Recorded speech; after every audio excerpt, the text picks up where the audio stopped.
If you watched the first part of this trilogy, then you know the deal. If not, go back and check it out. It's in the show notes. With that out of the way, let's get to the games. First up, we have Grandmaster, launching first on May 6, 1991 in Japan. This may be a generic name, but this is a diamond in the rough. It has a typical plot of a demon lord kidnapping a princess, and you're a knight in shining armor, and you gotta save a princess, etc. Gameplay is similar to Final Fantasy Adventure from the viewpoint to your swing of the sword to your movement speed. Kill enemies, level up, standard. Here's the crazy part. It's a roguelike. When you die, all level progression is kept, but all items are lost. Get good, level up, and keep replaying these levels until you can master them. It was way ahead of its time on the NES. There's an English patch for this, so seek it out. Next, we have Isolated Warrior, launching first on February 15th, 1991 in Japan, and sometime in February for North America, which might be the same date, who knows. Anyway, this is a top-down vertical shooter with a bit of a twist. Instead of piloting a ship, you're instead a powered man in a robot suit, or what seems like one.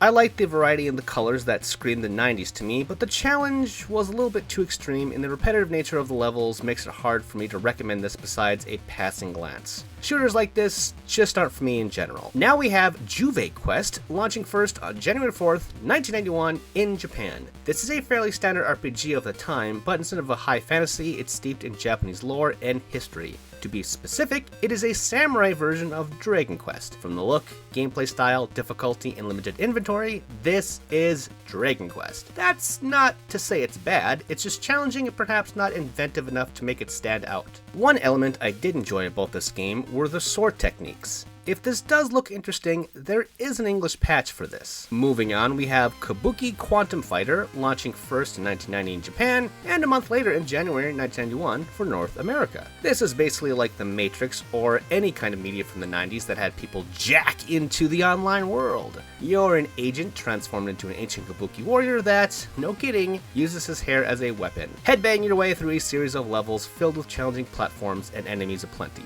The music, style, and gameplay are all solid. It can get tricky, and I wasn't fully invested in the limited range of your hair, but I think it's a great game overall. Get ready for this tongue twister. Karakuri, Kengoden, Musashi Lord, Karakuri Jin Shissouru. I am sorry for all the Japanese viewers out there, I butchered that, but it basically transforms to the Samurai Lord Musashi. Launching first on October 5th, 1991 in Japan. This is based on an anime of the same name, which featured a Gundam-looking samurai robot out to save humans from various monsters and stuff of the like. The game is like a more cute and colorful version of the original Zelda game, but with some RPG elements. Defeat foes on the world map, level up, buy new equipment and items in town, and so on. Most anime games from this era are pretty much crap, let's be honest, so I was generally surprised by this. Thanks to the English fan patch, I highly recommend it. Here's another tongue twister, Kyatto Ninden Teyandee, or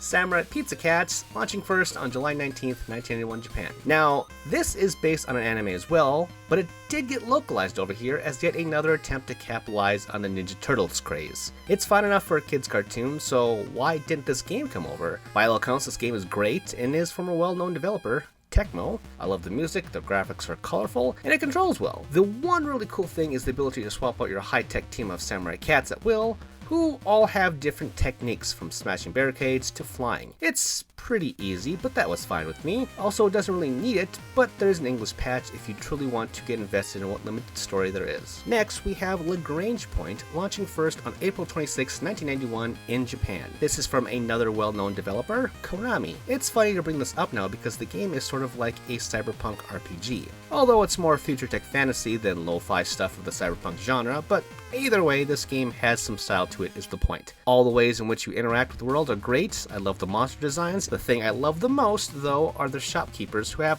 awesome design portraits like a robot in a suit selling hardware. Konami didn't make and or publish many RPGs that came over, so it's a shame this one is missing from the NES's library because it is an awesome RPG, and yes, it does have an English patch. Now we have Little Mermaid, launching first on July 19th, 1991 in North America. It is another Capcom-made Disney game, and one time has forgotten. Most cite Chip and Dale and or DuckTales as some of their best collaboration with Disney, but this Capcom game is also excellent. The music, graphics, and controls are all great, as one would expect from them, which is astounding since this is an underwater game and everyone knows most underwater things in video games suck. As Ariel, you can put enemies in bubbles and toss them aside and or throw them at enemies. Collecting certain pearls will upgrade its power and range. It's simple, but it is a delight. Moving on, we have the Lone Ranger launching first in August 1981 in North America. This game borrows from a lot of other classics, or at least one series in particular, Ganbare Goemon. Anyway, you explore the world from a map wherein you can randomly encounter enemies, go into dungeons, and or towns. In towns, NPCs can give you quests, which just means pointing you in the right direction. You can also buy bullets and or new guns, along with healing yourself. Most of the game is from the top-down perspective, but there are other perspectives as well.